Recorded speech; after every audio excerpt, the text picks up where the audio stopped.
Hi, Anisha. Hi, Welcome to Win in the Turns. thanks for having me. It's been such a long time that we spoke last. It has been a while, but I'm happy to hear you're doing new and exciting things.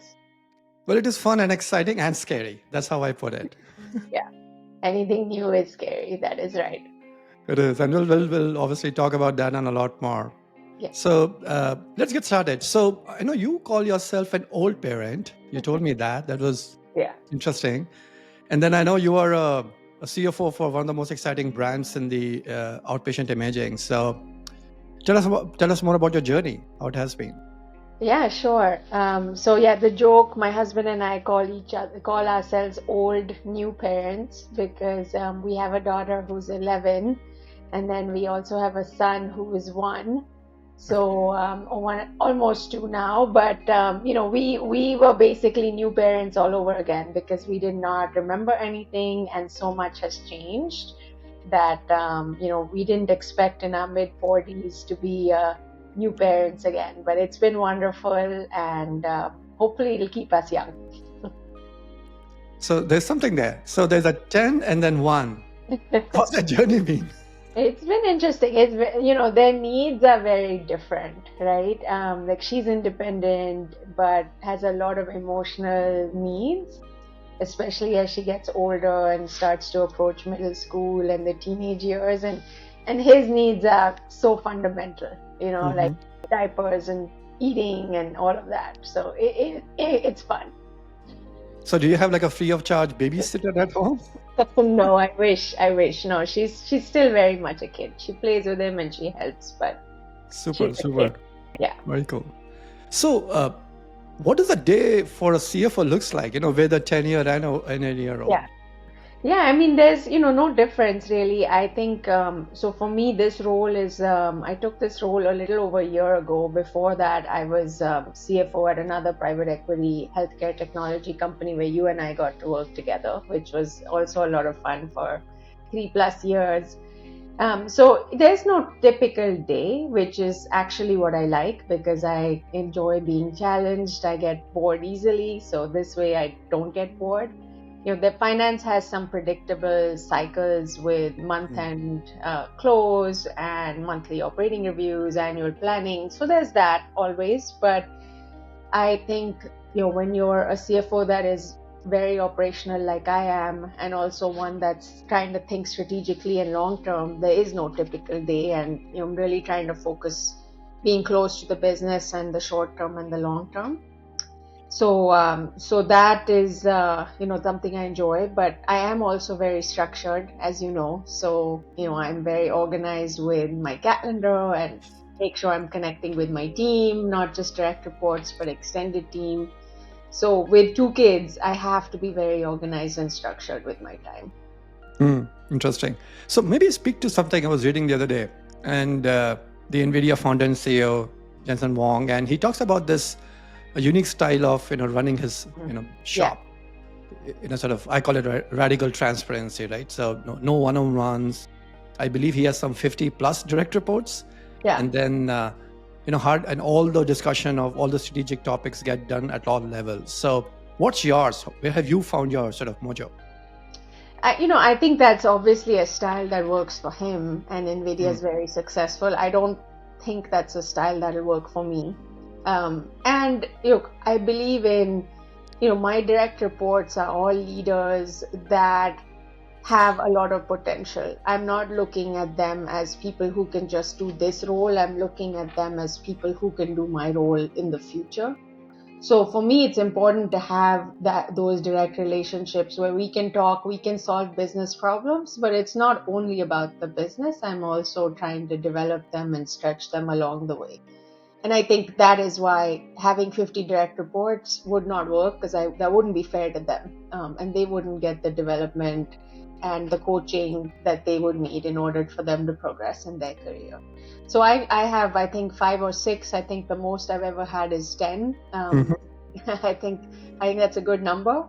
And we spend a lot of time, connecting with the teams underneath too. It's not just everything doesn't flow through direct reports. I have a very informal style, and can approach people in the team directly, and we make sure we communicate as broader team members as well and find that works effectively. So I think transparency is important, but I also think we have to recognize where people are in their professional journey and what is meaningful for them and what is not meaningful for them.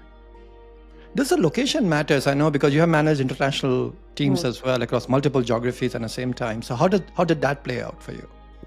It doesn't really matter. I mean, you can connect with people virtually as well. It is harder, and you have to be so much more thoughtful and plan ahead. And of course, it does not, nothing makes up for in person, right? So don't get me wrong. I mean, I think in person is always the best. But I also think in today's world, we have to be pragmatic. You cannot be in front of everybody all the time, and people need flexibility and balance to get things done. And we have to respect that. And to me, it doesn't really matter. I mean, even here at MedQuest, we have a hybrid work environment. People are in the office 2 or 3 days a week, and then they work remotely other days. So we just have to be thoughtful with when we plan our interactions and make the most. I mean, I always, walk around the floor every Monday morning, making sure I talk to every single person who's there at their desk in finance, right? So I think that's important, to be visible and approachable. Yeah, there's a lot of talk about now work sort of, back to office, and, it's heartening to hear that. Yeah, absolutely. So you won the 22, CFO award from Nashville Business Journal, and I know you were the finalist for 21. Yeah. And so tell us about that. How did you get the news? How did you sort of react to it? It was surreal, actually, because, so 21, I was a finalist, but it was all virtual, right? Everything was virtual. So there was nothing it didn't really register. In 22, I was very lucky to be a finalist again, and they had a lunch for all the finalists for which you could bring your family to the lunch, and then they would announce the winners at the lunch. I think my CEO knew ahead of time because he hinted to me that my parents were visiting from India, so he said, why don't you take them along? Either way, they'll enjoy it. And he kind of talked about it like it wasn't a big deal, but he obviously knew. So I ended up taking a big entourage to that lunch because it was my husband and my parents. And my daughter, who was 9 at the time, decided she couldn't be the only one who wasn't invited. So she invited herself along. And then, of course, there were some wonderful colleagues from eMIDS, including you at the lunch. So it was a lot of fun. It was very surreal because they had such amazing nominees. In fact, every CFO had to give a three-word speech. It was kind of funny the way the Nashville Business Journal did it. Every CFO got to speak only 3 words. If you spoke more words, you donated to charity. And my 3 words were, all CFOs rock, which is exactly how I felt about the nominees. And I was happy and pleasantly surprised to have won. So it made me feel like, I had my leadership at eMIDS had faith in what I was doing, because not everything was, there were times of conflict, there were times of tension, there were times of kind of pushing back and challenging each other. So that was a good affirmation of I was doing the right thing. So do the awards matter? I don't know. I don't think so. But I think it certainly helped me win a lot of brownie points with my daughter. So for that alone, I am very grateful. Absolutely. That says a lot. But do you feel that after the award, did something change in you, or how people perceived you after that? I think it did. I mean, I think it does get it helps you stand out a little bit from other candidates, right? I think recruiters may be more likely to notice you. I think people notice your profile a little more. But end of the day, I mean, you only ever get promoted or get a job based on your merit. Mm-hmm. So did you know what you were going to become growing up? I always wanted to be a CFO. No, I'm kidding. No, nobody in their right mind, I think, would say that. But no, I had no idea. You've heard of the phrase kind of jack of all trades, master of none. That was me growing up. I had good grades and lots of things, but really wasn't particularly didn't excel at just one thing, wasn't really drawn to one thing. I would say what crossed my mind the most growing up was medicine because my mom's a doctor, but even that I was undecided. Interesting. So I know you have worked both for some very large corporations and then some of the more mid-cap market shops. The routines, the motions are different. Yeah. So and I know many of my friends have sort of moving to mid-cap, taking C-suite roles, etc. So how does that transition work? Is it easy? Is it hard? What do you really sort of need to sort of focus on to be successful? I think there is an absolute transition to be made, and I've actually had to coach leaders that I've hired through that same transition. So I think I was very lucky and very fortunate early in my career to work for bigger companies like GE Healthcare, because they are very good foundational companies, right? They really teach you good process, structure, organization. And they show you what good looks like. But I think you also have to learn to adapt when you move outside of that larger organization. And for me, I was prepared that, there'd be two things I'd find different. One is I wouldn't find that much process rigor. And the second was I wouldn't find that bench of talent. So while I was at GE, I never once recruited externally. And that sounds very hard to believe. But that's how strong GE's bench was at the time, and they had all these, leadership programs at different levels in the company that you could always recruit internally. So that, I was prepared for that, and I think that played out like I thought it did, except maybe even more, because you have to learn very quickly how to gauge what good talent looks like without all the tools that you had at your disposal before. So I think that's a big transition. And the other transition I've learned over the years, especially at eMeds, working for a founder CFO is, a founder CEO is the process rigor is excellent, but there are times when you have to be able to just operate at a more personal level that is more instinctive. And not everything needs to be process driven. And I thought that was a valuable lesson that I learned, at eMeds, and then earlier on at Change Healthcare learned more of kind of the flexibility, the agility that smaller organizations require. So like yourself, I also moved from the large to sort of mid-cap. And then I think you said something insightful about this, just being very instinctual about how to get things moving, get things done. Say more on it. How does that work? I'll give you a good example, and this was one of my learning moments. So when I was at eMeds, and we had, India was hit with the Delta variant of COVID, and we had a lot of employees in India and in eMeds, as you remember. And we talked about, hey, what do we want to do as a corporate organization? And most large organizations would be like, we're going to start a fund, we're going to donate to Red Cross or something like that. And that's what my first thought was as well, is this is a terrible situation, we got to donate to Indian Red Cross or some other similar organization. And he said, that's fine, but I want to help our employees first. I want to create an employee assistance fund.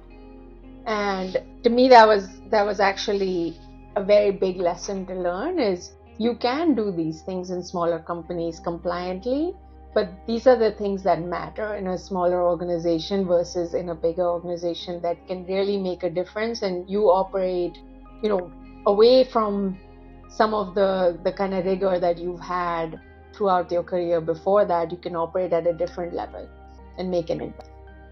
So you seem to be enjoying healthcare, for last almost 2 decades. So was it like by design or accident?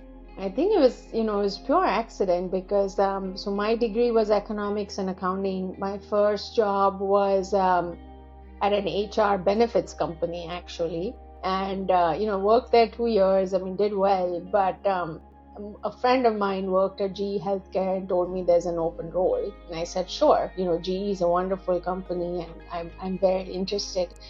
And then the more years I spent at GE Healthcare, the more I was very connected and inspired by the mission. I mean, they really, their mission was all about access, cost, and quality of healthcare, and they did a fantastic job at the time, and I'm sure even now, or more so now, really making employees feel tied to that mission. So I think for me, that's kind of where my love of healthcare started and continued on, because I left healthcare once to go work in an industrial business, decided I did not like it at all.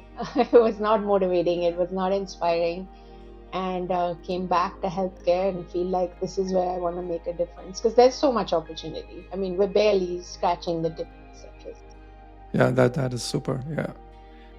So I know G as a corporate and G Healthcare sort of went through some big transitions and pivots, and some of them were tough times. Mm-hmm. So how do you deal with tough times? And I know you have seen Yeah. some, even our time at Image as well during pandemic. So just curious, how do you deal with that? Yeah, and I actually, I sort of coincidentally left GE in I believe it was 2016. So it was before, some of the later issues and troubles that GE had. But I joined a company called Change Healthcare, which also went through a lot of change. And this was even before, now unfortunately Change Healthcare is known most for the cyber attack. But before that, it was a private equity-backed company that was going through a big integration with McKesson's healthcare IT business, and then the subsequent IPO. So those were all tough times. They demanded a lot from people working there. But I also think they gave, tremendous opportunities to just excel and make a difference. So there's one thing. Yeah. Sorry, go ahead. No, go ahead. I think tough times are sort of twofold, right? I think there's tough times at work when related to a business cycle or something being tough in a business. I think sometimes there's tough times in your personal life which do impact how you approach and view work as well. And I think we're all human, right? We all have lives outside of work. And I think it's important to recognize sometimes someone's having a tough time because of something completely different, like a cancer diagnosis in a family member versus business cycle. So I think over the years, you learn to be resilient to all of them. And I think you recognize that the personal struggles are actually harder to work through than the business cycles. How do you build that resiliency that you talk about? It's not easy. It's not, but I think the more you go through situations and come out the other end stronger, the more you realize, hey, I can do this. I think it's just one of those things that gets built up. I mean, people always talk about successes, whatever 1% something, and the rest of it is hard work and perseverance. Yes. And that's really what it is. I think the more you experience in life that is a challenge and you overcome it, you can apply those lessons to the next challenge and the next challenge, and it just makes you stronger. So there's one question I always ask my guest about, so what's your win in the moment turns? Anything sort of over the course of life that seem to have changed the trajectory of, where you are today? I mean, I think there's many, of these opportunities. I think one of you talked about resilience, right? I think I look back to what was a very challenging time where I think the personal and the business challenges happened at the same time for me. And that's when you really have to dig deep and figure out what do you want to do. And those are great times to actually prioritize what's important to you as a family member, as a community member, as well as a professional. So I feel like I had one of those times about a couple years ago where I had a family member with a cancer diagnosis. We found out something concerning about my baby who wasn't yet born, but was detected while I was pregnant. And then, just challenges from a work perspective as well. We were starting to see business cycle impacts. There was changes in leadership, just a time of a lot of change. And that was a time where I had to really dig deep and figure out what is important to me, like what is going to make me fulfilled and happy. And most people would not take on a new job when they have a 5-month-old baby, but I'm one of those people who did that. And I think, and recognizing when it's time for a change and new direction is also as important as perseverance, because sometimes something is not worth persevering through, because you have to recognize what is actually where you can add more value and where you can be happier. And just you said that, getting on a new job with a 5-month baby, and it's not a job, it's actually you're running a financial backbone of a growing shop. So I can see that, both emotionally and work-wise, and how how it can impact. Have you learned something about yourself in last year that seemingly has surprised you? I think I've been surprised by my own resilience, which sounds very funny to say, and I'm not, saying it so that I get a pat on the back. But I think there are times when you feel like, something is going to be this, you cannot actually take any more, but you find that you can, right? And I'm a problem solver by nature. That's just my personality. I'm a very tenacious problem solver. So when these things happen, I found that I could at least be objective about it and step back and say, okay, how do I solve all of these problems collectively? And I think I saw my way through them. And I've seen you in action, to exactly your point, having level of that tenacity, sort of work on multiple swim lanes. So how do you build that muscle where, we talk about multitasking, but more importantly, just being able to manage some very critical swim lanes and still being able to make progress on each one of them? How do you do that? I think I think it's important to compartmentalize. It's sort of important. I think one is compartmentalize and focus on the thing you're doing at that time. And it's so easy to get overwhelmed when you have multiple priorities on your plate. I mean, as a mom, I constantly have multiple priorities. Like, I'm the person who books all the summer camps, right, in January, because that's just how it goes. So I'm constantly juggling multiple things, but I think the way you build the muscle is to compartmentalize, be organized. I make lists. I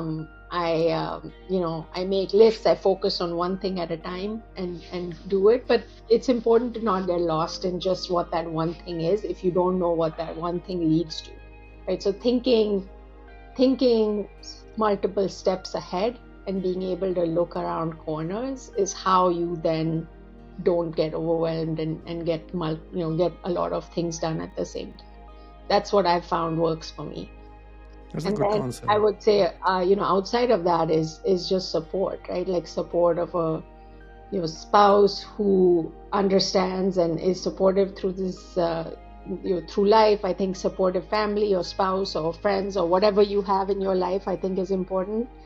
And a couple years ago, I actually tried executive coaching for the first time, and I found that was very game changing.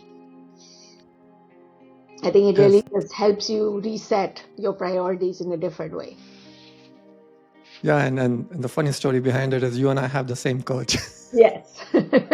Yes, no, she's so wonderful that I could recommend her to lots more people. So, yeah. Well, you recommended me, so thank you for that. Appreciate it. Yes. I'm glad it worked out.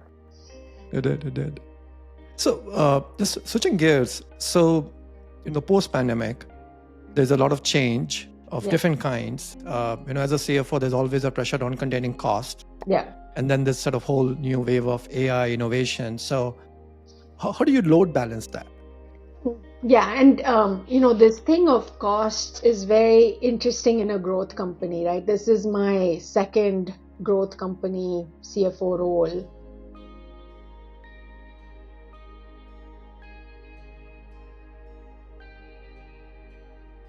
And what I told my CEO when I joined MedQuest is it's very hard to time investments right? So there's one scenario in which you time your investments perfectly with growth. So your EBITDA keeps going up and you've timed your investments and your growth perfectly. That's one scenario. The other scenario is you invest ahead of growth and the growth comes, in line with your expectations, right? So there's not a lot of gap. The third is you invest ahead of growth and the growth takes longer to come. That's a tough situation because then you have to start looking at what do I do that's cost out in the short term but doesn't impact the long-term ability of the business. And then the fourth, which hopefully people never go through, is that you invest ahead of growth and the growth never comes because something happens in the industry or the macroeconomic environment. So that's the unique challenge of a CFO of a growth company, is getting that timing right and keeping that balance on the short term and the long term.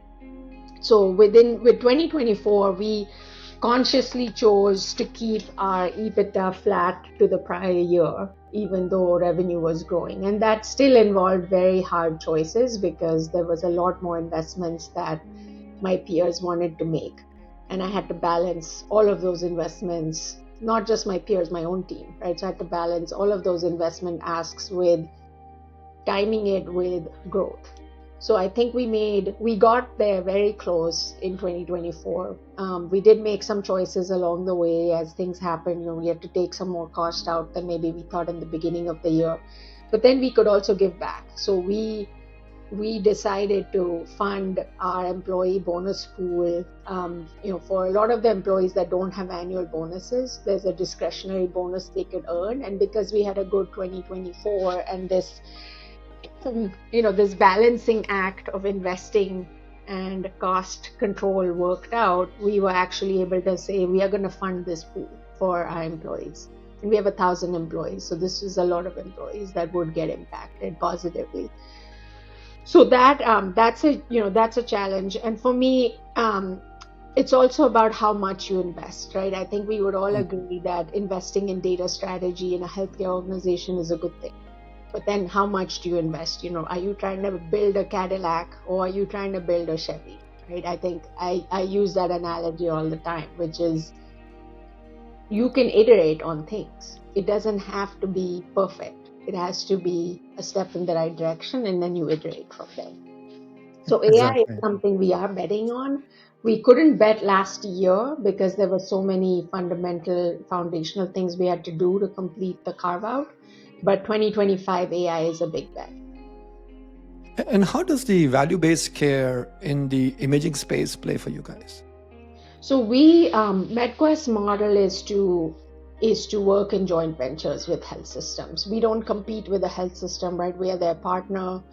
And ideally, we're managing their mixed network, which is their hospital outpatient departments, as well as their imaging, outpatient imaging centers or their more community imaging centers. So that really allows us to lean into value-based care and look at the right procedure at the right location. And, procedures where the acuity is less, the complexity is less, we can absolutely put them in an imaging center location where the cost is also then lower for the patient. Additionally, this year we recently started partnering with a value-based care organization in Charlotte, North Carolina, and they see us as an important partner in achieving their entire value-based care goals, because we will be able to make imaging more accessible and affordable for their patients. Do you see this unique sort of joint venture carving out strategy continue to sort of expand as you go? That's our goal, is to expand that model to other JVs. We've got 4 JVs right now, out of which one of them is very large and 3 are smaller. And we believe, we can replicate that model over time. And sometimes we may start small with a health system, but we believe we can grow into a larger presence if we can show our value. Interesting. There's something else I want to get your gauge on is AI. And I was reading somewhere that there are around 400 AI products just in radiology. Yeah. And radiology is such a hot space right now. NVIDIA is talking about, many of the other hyperscalers are talking about. There's lots of different sort of use cases, right? Interpretation, readings, image acquisition, etc. Yeah. Where do you see that impacting you today, and both operationally and sort of from an innovation or go-to-market standpoint? Yeah, I can share what we've got going on, but before that I'll share something funny. So I think so AI in radiology is now very hot, but it's not like this is a brand new topic. I think even 10 years ago, people said there would be, autonomous drive cars that you don't have to drive yourself and there would be no radiologists. And you ask most radiologists, they're stuck in traffic every day driving their own car to work. So True. clearly that has not happened at the pace that people predict. So that being said, I think now the tipping point, I think maybe that tipping point has reached where there is more AI capability that is well developed and will exist. I don't believe it is going to drive any radiologist out of business. If anything, there's a acute shortage of radiologists in the US today, and that's only going to get worse because imaging demand is going up, kind of organically 3 to 4% a year. So radiologists need AI to make their throughput, more faster, more efficient. Even something like dictating reports, they need AI for a whole lot of use cases, right? So what we've seen is there are some radiologist groups that recognize that and they want to lean into that. And then some that see AI as a threat, right? That it's going to take their jobs away. And clearly that's not going to be the case. So we see our role as, as an MSO and as a partner to radiologist groups and to health systems to help enable that journey of how do you use AI to make your workflow better, to make, efficiency make it faster and more efficient and allow you to do your job, given that there is a shortage, and at the same time there's higher demand. I think the other part that AI is interesting is some of the patient consumerism aspects of it, where it can do, there are things that AI could provide that could be interesting from a consumer point of view. And that's things like, if you're a woman with dense breasts, which is a lot of the population, traditional mammography does not do much for you. However, the standards of care we have that are, come from insurance pretty much dictate a standard mammogram and not a mammogram plus an ultrasound. In cases like that, a second read through AI could actually be quite powerful in identifying more things or in identifying things early because there are models that are trained specifically on dense breast patients. So, that's an, I think, exciting application of AI that's from a patient lens point of view. There's also, arterial calcification types of things that we could do if, again, for the same mammogram patient, because they come in and you allow them an opportunity to opt in to something else. So there are some really exciting things there, and I also think AI is a friend for the radiologist, and we just got to help them along in their journey. So is AI today present in your reading rooms today, and instead of complementing sort of human intelligence? So not in our reading rooms yet. So there's a third aspect of AI that we have leaned into very heavily, which is actually AI in our machines itself. So in our scanners, in our MRIs and our CTs, particularly in the MRI with GE, we have the ARDL technology, which is AI-based image reconstruction. Siemens has a similar product called Deep Resolve. So we've leaned in heavily in 2024 to upgrade a lot of our machines with that capability that then make the image quality better, the image generation faster, which then helps radiologists. Now we're looking at the next two prongs of AI, which is enabling the radiologist and then also enabling the patient to do things from a consumer point of view that will lead to better health outcomes. Do you see like some level of evidence on like diagnostic accuracy, reading times? Is it starting to sort of show up in your initial results? I think we're seeing it right now with we're looking at a few organizations right now that have models that have been built that have these proof points. We are early in our journey of kind of implementing it in one of our actual centers and seeing it with our own data. But we feel like we're at the point where we're ready to start testing it with our own data. There was an interesting article I was reading. Actually, there were two studies, one from MIT, Harvard, the other one from JAMA. And they both inference that radiologists, when given a choice of AI detected some kind of likelihood of a disease, actually undervalue that detection. So their model showed that the AI only had like a 92% accuracy, and Yeah. the one with a radiologist and an AI actually had like 20 percentage points below that. So It's are you interesting. seeing something? So, that's interesting. I mean, again, I think we'd have to see what type of study it was, how standard it was, what the quality of the image was, right? There's so many things that go into that. But it doesn't surprise me that there's a level of change resistance about AI from radiologists, because they're human. To have change resistance is human nature. So the fact that there is some change resistance or concerns or fear about AI is very normal, and I think we have to use data and our own data as proof points to help overcome any of those unconscious or conscious biases that exist. Interesting. I want to unpack the consumer aspect you sort of touched on. Is so when consumers or patients reach out to you, for getting their imaging scans done, how does AI sort of in that journey, whether they pre-reads, post-reads, how does sort of AI is sort of helping you there today?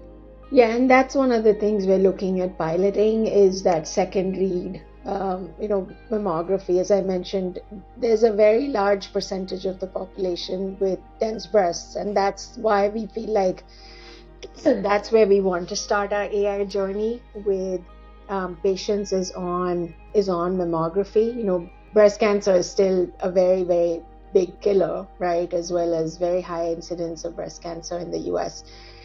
We also know women make most of the healthcare decisions, not just for themselves, but also for their families. So we feel like that's a good place to start. And if it resonates, then we'll be able to expand our AI journey with other things that are also important from a population health point of view.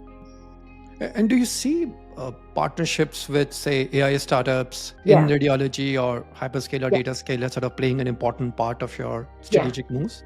That's how we're going to do it. I mean, we don't intend to develop our own AI. We are not an AI company, but there are great players out there that we can partner with to do these. So on the breast imaging, we're looking at a potential partner right now, and then more broadly on all other AI solutions, we're looking at approaching it through an AI platform or marketplace, whereby the AI company has all of these options tested, verified, and it makes implementation and deployment so much easier versus us going and deploying it one solution at a time. And we lack the capability to vet it. It would take us way too long. But there are organizations out there like Harpal AI and Ferrum Health, Blackford, AirDoc, they have all done a lot of this themselves, and now we're looking at potentially partnering. I was reading about this notion of AI as a digital human. So, and you talked about almost 1,000 associates in your organization today. So, how are you building these sort of the AI know-how, some level of proficiency of given the tool, how you use it, how you use it properly?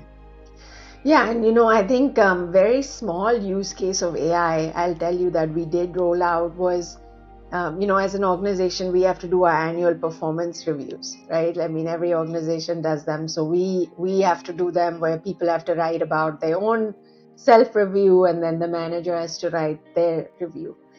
We used a tool this year that had built-in AI, and our employees loved it because they said, hey, I could put in my achievements, I could say generate through AI, and it made me sound so much smarter. So they absolutely loved it. And then similarly, the managers loved it as well because it just made writing reviews that much easier, and you could be a better communicator than maybe your natural talents allowed you to be. So that's one. We also have several employees with ChatGPT licenses, and we found lots of interesting use cases for it. Something as simple as in M&A, you get a picture of data, you put a picture in, it converts it into data that you can put into an Excel model. I mean, simple, but very powerful. And in your story, maybe that person actually is a radiologist sitting in a cab, Yes. driving to the airport, right? Yeah. Yeah. Yeah. Tell me something. As a CFO, for radiology outfits, do you see the current construct of how you get paid and reimbursed, and what can be done more to make it better? Just curious of what's your take on it. Yeah, and that's a very long question, right? And I certainly cannot. I don't pretend to be the expert to fix all of what is broken about misaligned incentives in the healthcare system. But it's not just radiology. I mean, all of US healthcare is full of misaligned financial incentives. And it's everywhere, right? I mean, for example, we don't have enough radiologists because of caps on graduate medical education from CMS. We have insurance requirements on pre-authorization that are very draining on physicians, and then they could also cause delays, right, which then leads to a worse health outcome for the patient, and then ultimately more expense for the health plan. But yet we cannot seem to connect the short term and the long term easily, and kind of continue to deal with these one-off situations, and sort of I feel like we're nickel and diming. The healthcare system is nickel and diming each other to death, and as a result we're losing tremendous dollars of waste, as well as having very poor health outcomes as a result. So there's just so much there. I mean, we do our part, in the revenue cycle management team to make sure we manage our authorizations, our denials, we give feedback to the managed care teams. There's a lot we do, but there's nothing fundamentally disruptive that we've been able to do yet, in our world. But yes, I would love to see bigger changes in all of healthcare reimbursements in the future. Yeah, to your point, it's a big topic. Maybe we'll have you again next time. I'll just spend time on that. Yeah. Say if someone who's an aspiring leader in healthcare, in finance, Yeah. what would be your counsel? I think the biggest thing I would say is learn the business. I mean, healthcare is complex, and there's no substitute for learning the business. Going out to the field, going out to the field, visiting centers, visiting people who actually take care of patients. There's no substitute for that. So do that, and I think it'll give you a better understanding of what people need from finance as a business partner. And that's a big piece of advice I would tell everybody, whether they're accounting or FP&A, is if you're a leader, you really need to understand the business.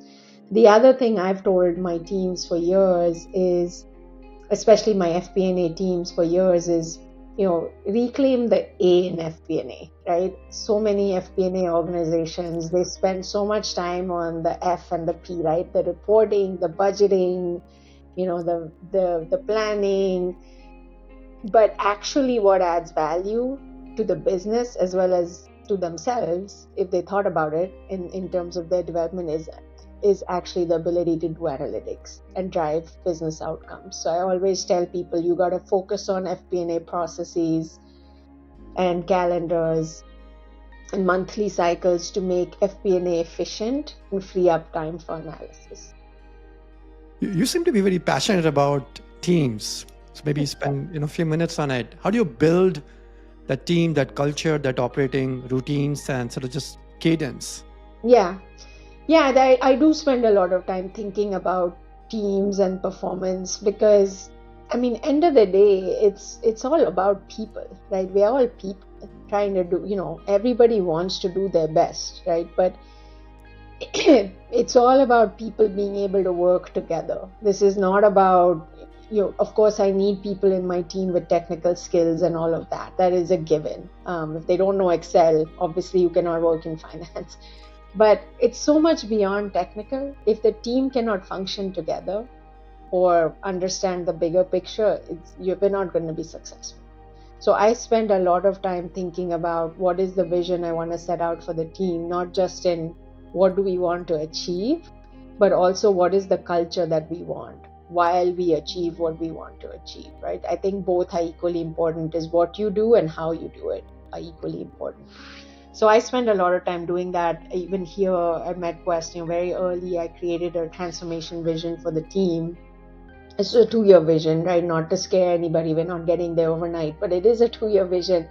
But also very important is what are the qualities I expect. Like if you're a person who's not proactive, or you think that this is a hierarchical organization and an analyst cannot bring their own thought leadership to work, they have to wait for their manager to tell them what to do. That's not the kind of team I would build, right, and be a part of myself.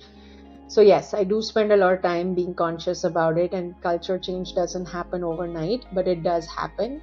I've seen it happen multiple times. I've enabled it happening, and I think having good leaders and team members who can who bring their thought leadership to work, there's no substitute for that, because that's when they'll all be high achieving. So true. How do you see women? I mean, you have been in some very powerful roles. You're playing one today. How are they impacting sort of the dialogue and discussion at the C-suite, in the boardrooms? How are they doing that? Yeah, I mean, there's not enough, right, women in C-suite and boardrooms. I think the MedQuest board is actually fairly well balanced, and I give a lot of credit to my CEO for that. But I mean, you remember our previous board, there were 11 board members, not a single one was a woman, right? And very similar structure in the C-suite as well. So I think it's, I feel very strongly that diversity of thought leads to better business outcomes. Of course, right now, DEI has become some kind of a political thing. I don't understand that. Right now, I'm not even going to go there. But I've always believed that diversity of thought and experience leads to better outcomes. So the more you have a board that is going to have different experiences, different perspectives, they are going to have less groupthink. They're going to actually challenge each other and get to a better outcome in the end. Right? You kind of have to manage that conflict when you have a team that is diverse. But if you manage it well and respectfully, I think it's going to lead to better outcomes. So yeah, I would love to see more women in boards and C-suite. I'd love to be one myself, but hopefully that's someday. But we do see some progress, right? Even look back 5, 7, 8, 10 years. Yeah. I think there has been some meaningful progress. Maybe not enough, but more to be done. I think there has been. I think some industries are better than others. I actually think healthcare is one of the better industries from a gender representation point of view, because again, a lot of physicians are also, a lot of physicians are women, and a lot of people in leadership roles in healthcare are women, which is, I think, why we have a very a well-balanced board here at MedQuest. But some organizations like technology, as an example, is a very good example of where I think there could be more representation and more diversity of perspectives and thought leadership in the future.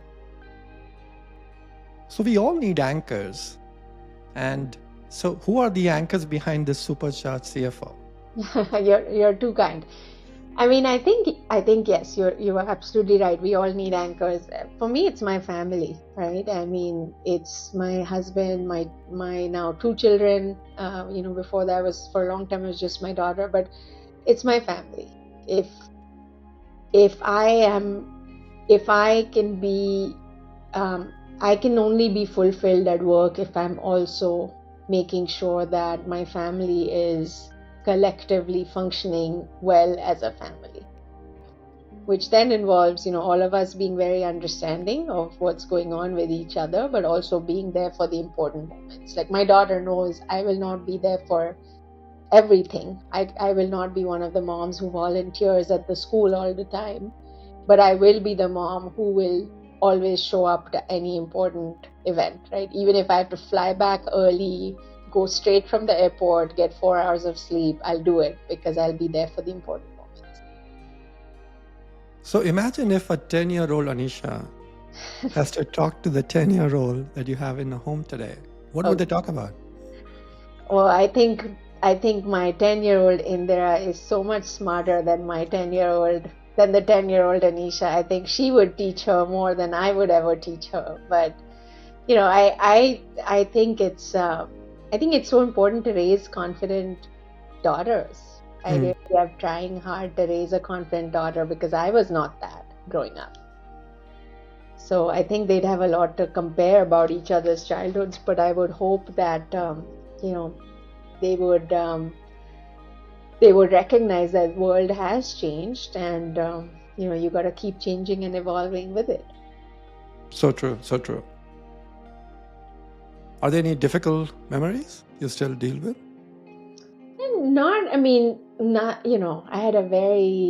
I had a very happy childhood, right? Not to say it wasn't, but things were different.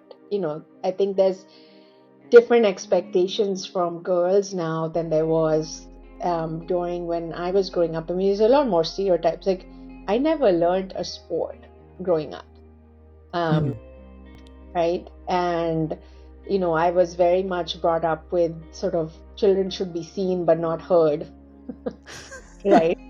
Mentality, which you recognize, which is not the case now. I mean, my daughter is very opinionated within reason, Yes. of course. I mean, she knows when to shut up, but she has her opinions, and we listen to what she has to say. She's definitely playing a sport, so it's just different.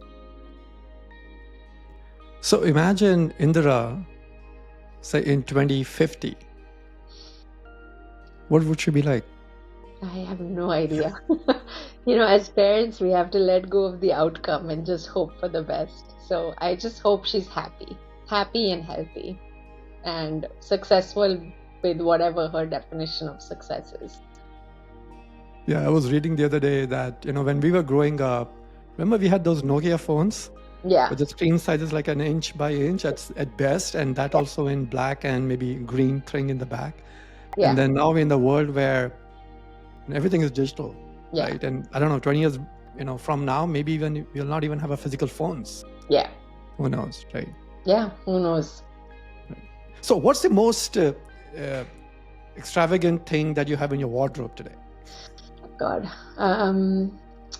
I would say it's probably my wedding dress, which no longer fits me, sadly. But I credit my mom for that. I would not have known what to buy or how much to spend, and my parents did. My mom particularly, did all her research. And when I went to India for like 2 weeks before my wedding, just to help get everything organized, and she had already done her research and told me, we're going to this store and you can choose what you like. And so that was my most extravagant thing. The Indian weddings tend to be this sort of multi-day, maybe multi-weeks celebration. They're not even a day. Yeah. How was that for you? Mine was not like that. I'm introverted, so I can only handle so much and so many people. So mine was a modest 2-day event, and then we had a reception back in the US as well for all the friends and family that couldn't travel. Okay. Yeah. So 3-day, I guess, with counting all of that. I counted in terms of outfits. I had 3 outfits. So. Oh boy. Yeah, those are some days. Yeah. How do you declutter life? Yeah, I credit my husband for teaching me decluttering skills, because I was the biggest hoarder ever. I wouldn't throw away anything. And with him, you kind of learn to adapt, right, to each other. As when you have a spouse, you both have to learn to adapt to each other. So one of the ways I have learned is to constantly declutter my wardrobe or just things. I mean, I'll do it in bursts, so it'll accumulate, and then every 3 months I'll spend an hour or 2 decluttering a lot. But I think it helps. It really helps. But do you have things that that you know of that you used to value but you don't do today?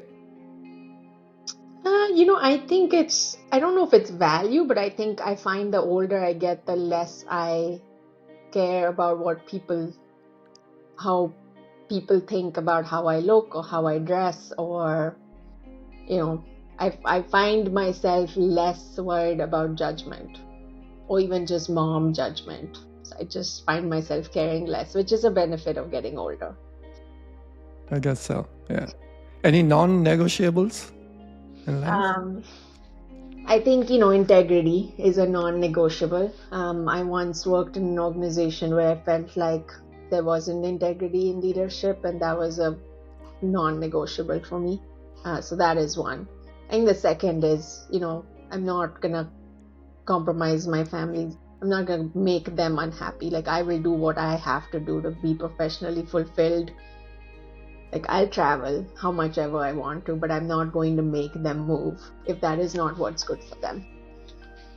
Okay.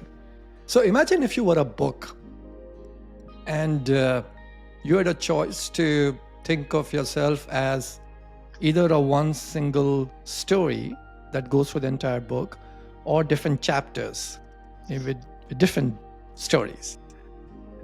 Ooh, Who would you be? it's a very tough choice. Well, I like reading a lot, and I actually prefer reading books to short stories because I think there's so much more that evolves when it's a longer story than, a short story always leaves you feeling incomplete. Like, what happened after? So I actually would probably enjoy the longer novel, or be a longer novel that really, goes into shows all of life's changes. Good answer. So has there been a job where that has pushed you like really, really hard on personal front or work front? I would say, almost every job, because, life evolves while you professionally evolve. So I don't think there's a single job I could look back and say that was easy. Of course, there are jobs now that look easy relative to current jobs, but that doesn't mean any job was ever easy. I feel like every job pushed me to the next level and allowed me to then take the next level role and then the next level. None of that would have happened if anything had been easy. So if you had a choice to pick up one adventure in coming, say, 8-9 months, what would that be? Adventure meaning what? Adventure. Pick one. Well, I would love to travel more than I travel now with the family. Like, actually, do more like exotic, faraway vacations. That would be awesome. We're not So, talking about Mars, right? Are we? no, I wish. No, I think that would be something I would love. My husband and I went to Bali for our 5th wedding anniversary, which was pre-kids, which is why we could go all the way there and actually have a good time. But I'd love to go back there with the kids if there was an easier way to get there. Yeah. I see there's a big change, especially post-pandemic. Yeah. People starting to really value life, value moments, value relationships. Do you see that change in you as well? Yeah, I would say that the biggest, change has been, I think, for a lot of working women, which is kind of why I really think that mandatory return to office policies are just, they're absolutely terrible. But I think for a lot of employees, especially parents, I think the flexibility that the post-pandemic working style has enabled is what keeps a lot of people feeling like they're successful at home and they're successful at work. And I think that is very important, that we shouldn't lose sight of. And, I think for me as well, like, I was not necessarily balanced earlier in my career. I was, very focused on work to the expense of my own health or my family. And those are things I've learned along the years to not be. So I do value my health and my family's health and just family's well-being more than maybe before pandemic, where I was too quick to just keep working. And so to your story, if you have to give 3 words to people who are listening in as a closing thought, what would those words be? I don't, I would give 2 words. I don't know if I have 3 words, but I would say be fulfilled. Find a way to be fulfilled, whatever that means. That's deep.